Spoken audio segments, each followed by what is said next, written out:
So that was good. I had done a lot of radio with David St. Clair before that, but I'd never gotten up in front of a bunch of people. I was always too shy until Paula helped make that happen. So that, and I remember seeing you and Sasha at a couple of them in Laughlin, wasn't it? Yeah. Wasn't it Laughlin? Yeah. Right. But you know how the energy works. It moves so quick, you don't have time to really talk or visit much. So anyway, that's my story. Yeah. It's all perfect with the grand design. So Paula had a bunch at different places, and then is she doing just one a year, or is she doing several a year? Well, she started off doing the one in Glenrose with Stephenville Lights, and then she ended up doing one in Sebring. I think it was in Florida, and we went in. It was right after when they had the UFO disclosure in May of 2013 with Paul Hellyer, and Paul Hellyer was at the one in Sebring, and Edgar Mitchell was alive, and we were all there then. That was great. Terry Ling was the UFO director in Florida, and so we put that on. They put that on, and I did my music, and that was great. They had many, many presenters that were good. And then from there, in the fall of that same year, I may be wrong on the year, but we went to Chicago and to a place, I think it was near Elmhurst, I'm not sure, and did one there, and that was great. That was when James Fox's little baby was being born, and he couldn't come, but they did him on the big screen, live streaming. So that was really funny and cute, and that was good. And then in 2014, I think I have that right, is when she, after that, went to Laughlin. And from 2014 on, we've stayed in Laughlin. Okay, so that's when I started going. So you started going. I met Paula before at all the UFO Congress things. She used to go there every year. Yeah, and as a matter of fact, I met her before Glenrose. I met her at the IUFOC, do I have that right, in Scottsdale. Yes, You may have been there, too. You and Sasha, I think, were there. Yes, And so we were there. Yeah, we did that nonstop. This is the first year we did. Yeah, I know. And so that's great. I mean, it's good for us to support each other because we all are contactees. And so forth and so on. And we're trying to help this planet to awaken. So, yeah. So, TJ, are you back yet? Maybe she's not back yet. Are you back? She's not back yet. I tell you, I want to recommend something really cute. I'm back. I want to recommend something really cute for everybody. Okay, you know, the two little girls. I think that's the sweetest gift I've ever been given or presented by my friend Taryn, and it's the two little girls speaking. I think I sent that to you. I know I posted it on my Facebook, but I wish for everybody to listen to that. I think it's really innocent and sweet and true. Yes, that's all I wanted to say. I'll try to find that. Okay. Yeah. Alrighty. So, TJ, how did you get involved in counseling people? I was an investigator, and as a teenager, I already had ESP from, I think it was from my ET UFO involvement, when I died in the second grade and went to White Sands, New Mexico. I don't know if I had it before that, but I do know I had a little child ET coming and going that my mother couldn't see. I think you and I don't think I put that in my book, Ace Guide, but my biography, but I did. I had a little friend. So I guess I'm guessing that person may have helped me have sharper intel. I don't know, folks. I'm guessing. But I believe we're all aliens, to be quite honest, extraterrestrials, because I'm a supporter. I don't know if you'd call it dualism or not, but I believe that we're all a higher essence down here in what I call the body, mind, spirit. But at the same time, I believe that it's part of our birth, life, death process. So I always felt I was connected. And so when I died in the second grade with hepatitis, I saw angels, and they told me I was going to be okay. So, and then when I went out to White Sands, I had that, they willed me or I willed me. So this is one of my questions is how to go forward with Janet and Karen and Paula, all these other women in UFO business, ET business, because I would like to know their editorial opinions on how we all get into this. However, I felt like I was chosen because I always had that feeling of being guided, and I would see these beings. And then I was so curious as to how the UFOs came and went that I was seeing. When I wasn't seeing beings, I was seeing UFOs follow me around, and at night zip-zapping around. So I put them together that there was some type of energy I was connected with, because when I was the little girl and I saw myself, I was outside my body. And so out-of-body experiences and near-death experiences, however, whether you believe in them or not, allowed me to know how to come and go out of my body.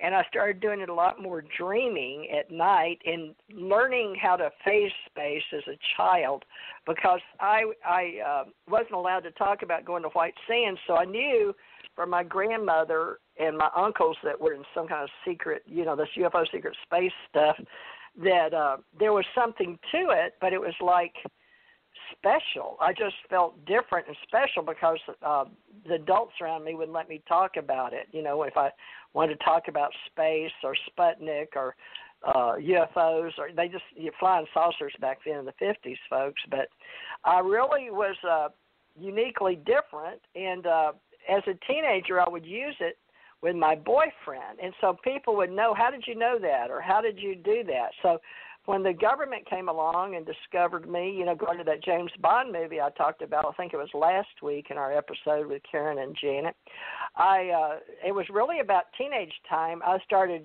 practicing it, being a teenager. You know how our hormones are changing. I was a typical teenager, and I was pretty, and I entered Miss Astro and got into modeling, but I wanted more with my mind. I didn't want to just be a pretty girl. I wanted to be a smart girl. Really, I wanted to be a boy. If I ever get into what reality is, I really wanted to be a boy, and I felt like I was a boy in a girl's body, but we can get into that later in prior life experience, past life regression. But all of that goes for me moving into the future, where I finally started reading books. My mother was an author, and she told us we were the author of our own life story, so I started reading books. She got upset with me because I was misguided in school not to read fiction. Even though I worked in the library, I was a librarian and got to go out of my third grade class at Ransom Elementary in Monroe, Louisiana. From the third to the sixth grade, I learned how to bind books in there. I was very much on editing, binding books, helping the librarian, Mrs. Townsend, and this could all be proven, but who cares? But anyway, I felt like all of it went together. But my mother was really disenchanted because somewhere in high school in Houston, when my mother and dad divorced and moved us to Houston, I was taught to only read nonfiction, that fiction was a waste of time, and it was ingrained in my head. And I had this big discussion. And so I started looking at metaphysics for some reason. It was sort of a cross between, it wasn't fiction, it wasn't nonfiction, but I didn't know what it was. I just knew that these subjects of my out-of-body, near-death, ET stuff drove me over in the I moved around from being a teenager, twirling batons, getting recruited, my husband working at NASA and all that. But it wasn't until 1984 when I was an investigator. I'd worked my way up, folks, in law enforcement, criminal justice background to be an investigator, and then University of Alabama and arson fraud, the fire college, so I learned arson, fraud, subrogation, but fire, and I got to teach with James Posey in investigative services, and I started my company in 1978 while I was in the University of Alabama. But it wasn't until 1984 where, for some reason that year, I had already had UFO experiences. I was in that 1983 New York me and my children, I was in Rochester, New York, where Richard Dolan and Karen Dolan were, living, and my husband was working at Eastman Kodak, and it was a big deal, but I was working for attorneys Coochie Welch, Calicchio Welch, and they helped a lot of elders with, I worked with stock exchange and stuff like that with their money, but I started looking at how ESP and money got all involved, but it made me more curious. But in 84, my attorney died, and I was going to be out of a job because my position is investigator for Coochie Welch, Calicchio Welch, and I was also assistant, had to do, what did they call it back then? Some kind of shorthand. My mother learned it in college, and I had to do shorthand. I don't even remember it now, but I used to could do it. But it was something you did, and then you'd go to your electronic typewriter and type before computers. But I wanted to know how all of this stuff worked. So in 84, my very wealthy attorney that knew me from, he gave me a job when I was 16, and my husband worked at NASA in Clear Lake and League City.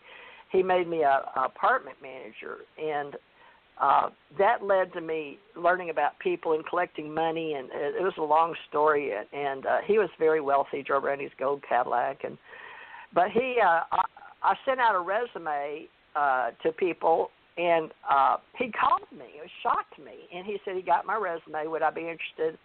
He went over, what did you do for Jim Posey in Birmingham and your company, and would you like to keep that going? And you can come back. And I said, well, what will you pay me because I have to move, And he gave me I don't know, it was a good salary, I don't know. But then that's when I went over to where John Gray's mother was. He wrote Men Are from Mars and Women Are from Venus, but his mother ran the Aquarian bookstore right down from Rice University, where Mother went as a writer. Mother was very professorial, and she was real educated and real intelligent, had 7 of us kids, and she, believe it or not, before she died, went to went over to that bookstore and wanted to know. She all of a sudden wanted to know why I was so different, because she remembered me having that little playmate. We talked about that. Why she'd say, Jan, I don't believe in UFOs, but she got a call from Stanton T. Friedman. Stanton Friedman looking for me because Stanton and I were phone buddies, and he was in Canada, and I was living near my mom in Kentucky. But she got a call, and she started putting all this together. But she still didn't. She died telling me she didn't believe in them because she was born in 32, very educated, and her genre, her lifestyle and culture didn't believe in this stuff that I did. But it was 84, and I went back to Houston, and I got into the Unity Church, and I was baptized, I've been baptized 2 or 3 times as a Baptist and a Mormon, and that was only 2, I think. Yeah, just only 2.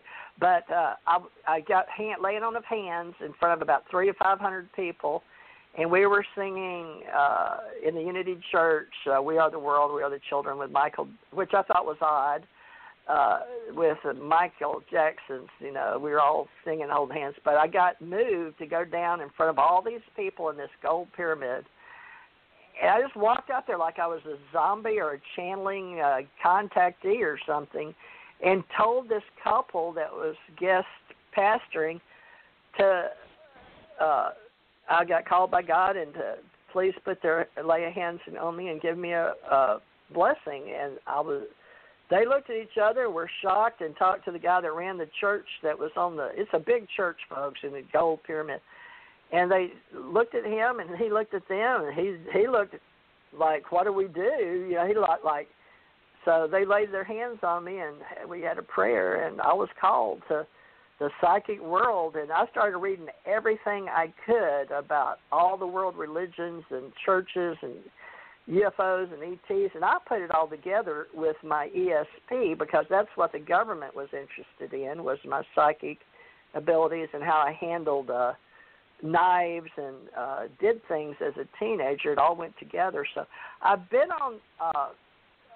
only been on a few radio shows before I met Janet in the radio to help her with Stargate to the Cosmos events. But with Janet, I went and did with what was her name? Thomas, Marla Thomas.